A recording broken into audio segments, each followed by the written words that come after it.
Yes, good evening. It's a nice Saturday, and I want to do some quick review on gold. And this is basically the weekly outlook. I'll be looking at, I think, gold and silver.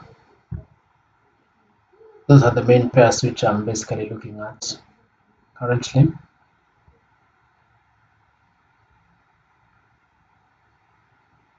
Yeah, so I'll get to it right away. My browser is loading. My net is a bit slower. Yeah, we have it there. I wanted to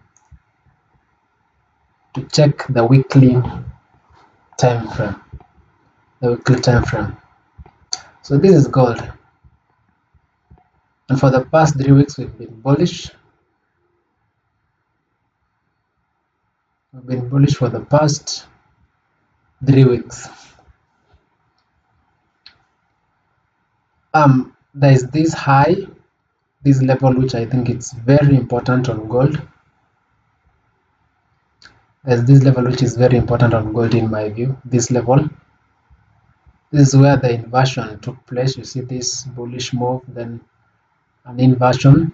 So this was a consolidating week. Then the following week was a really strong displacement down. So this zone is very important in my view. We also have this weekly high. Now, if I'm looking at candle range theory, that high is of interest to me. So this zone is very critical in my view. Let me just retain the table, the rectangle, sorry. So those are the levels which are very critical.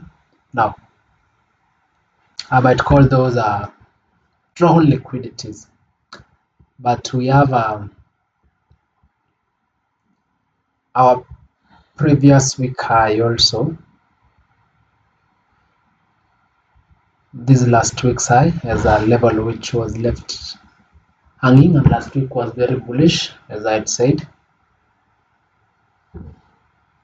Now I want to show you something. I always look at the divergence between gold and silver because this asset are strongly correlated. 0.8 there, around 70 to 80% correlation, more than 70%. So it's really interesting to look at their correlation. So look at what happened on silver. Look at this week. This was the same week which I marked the high on gold. Now silver last week took out that high, but gold failed to do so. So this tells me that there is some underlying weakness on gold.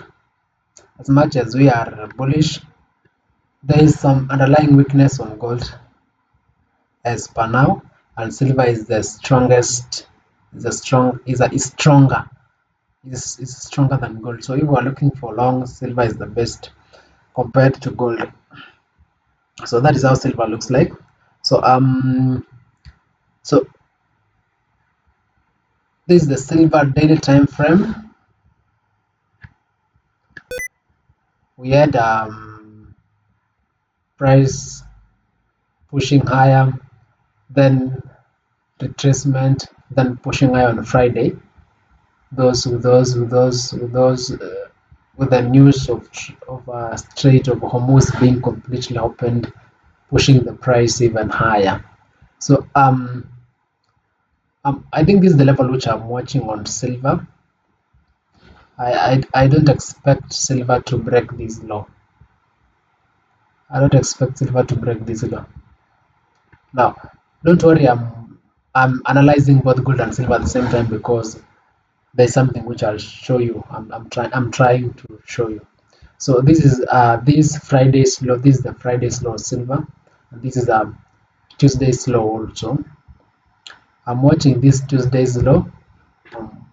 I'm watching Tuesday's low on silver and gold, and Friday's low. So look at the Friday's low on silver. I expect this to be protected, but on gold, on the other hand,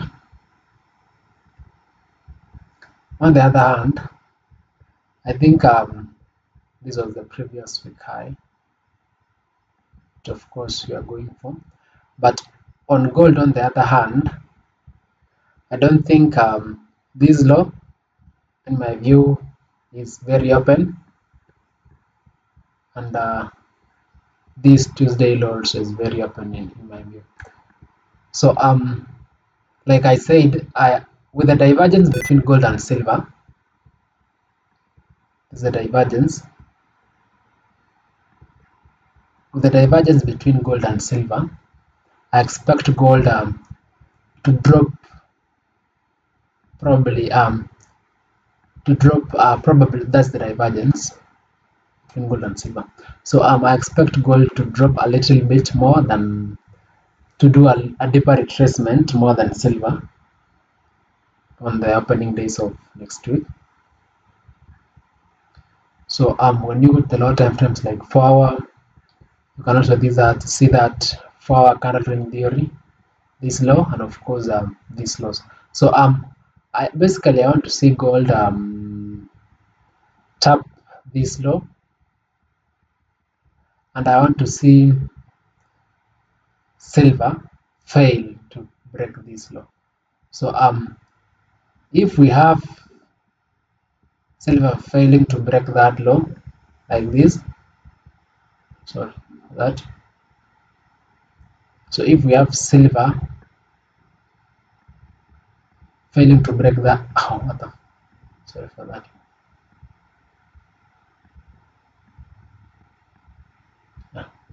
So if we have silver failing to break these lows,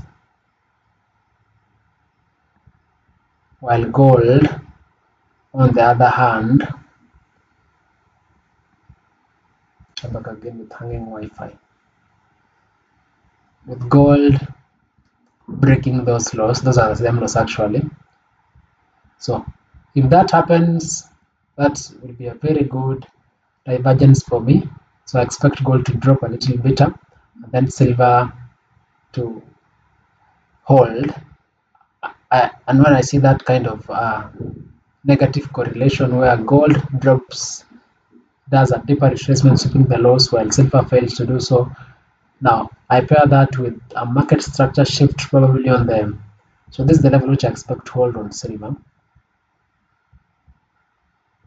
So in the 3-hour time frame, yeah. So I expect these levels to hold on silver. Show this in gold. So on silver, I expect these levels to hold. So if these levels hold on silver, while on gold breaks the same zone, sweeping the lows, paired with a lower time frame market structure shift or bullish activity on the lower time frame, of course, and at the right time of the day, probably New York session open or even Asian or London open, then that would be a very good trigger to go higher. But it's very clear that these highs remain as drawn liquidities for both gold and silver. So the previous week's highs will remain as a drawn liquidity for both gold and silver. What I'm watching for is the divergence at those discount levels for higher prices. So those are the discount levels is what I'm watching for lower prices. There's also a short opportunity on gold, and I wanted to share that. Of course, it's only on lower time frames like 1 hour. So this is where the market closed on Friday. So if the market opens on Monday without sweeping this low, and that is very critical, without sweeping this low. If the market opens on Monday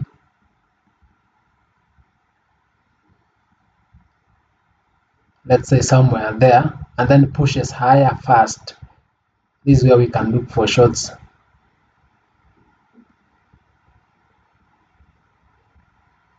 This is where we can look for shorts. This one is where we can look for shorts downwards. But the condition is that this low must remain untapped first. But if the market opens and sweeps that low, then we just have to hold and wait for price to reach our desired levels and give us those divergences which I have talked about. But it's clear that gold is going for 48.91 or even probably 4900 and above. So gold is going for 4900 and above. Same for silver. I think it's going for silver is basically going for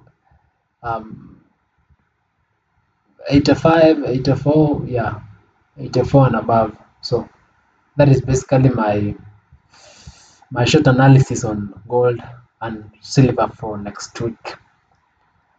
Yeah, I hope you enjoyed the video.